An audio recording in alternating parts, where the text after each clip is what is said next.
Création de la forme sur une page d'Active Inspire Studio.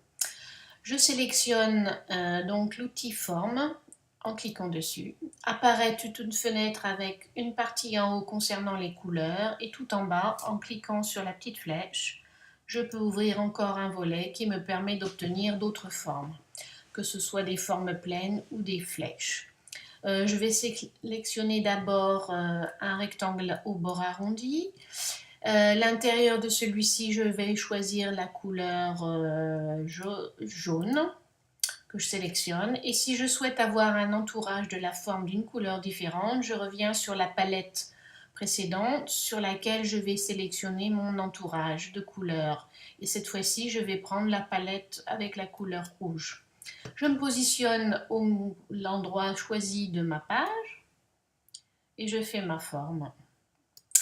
Celle-ci me convient. Je vais choisir cette fois-ci maintenant une forme flèche en 3D avec un intérieur cette fois-ci orange et un extérieur de forme toujours rouge. Je me positionne donc sur la page pour dessiner ma flèche.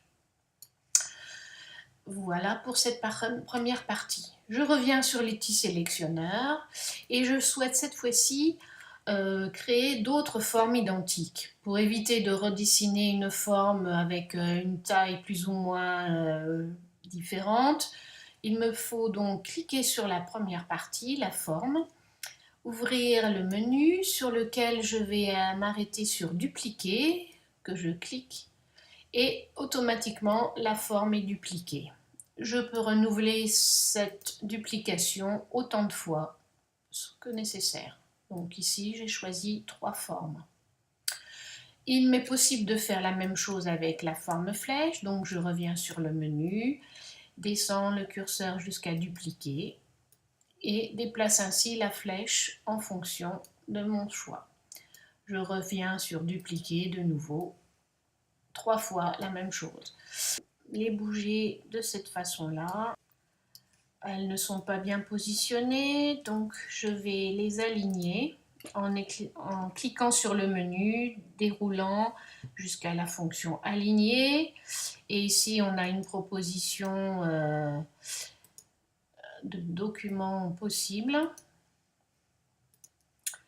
On a aligné à gauche, à droite, et je vais sélectionner aligner à gauche. Toutes les flèches sont donc bien positionnées.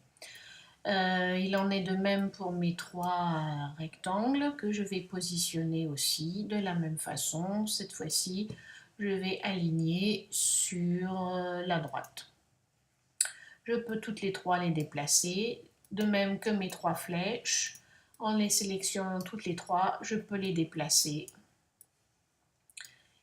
pour les positionner comme bon me semble.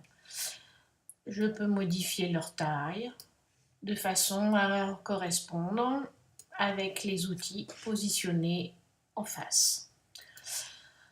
Voilà pour cette première disposition d'outils forme.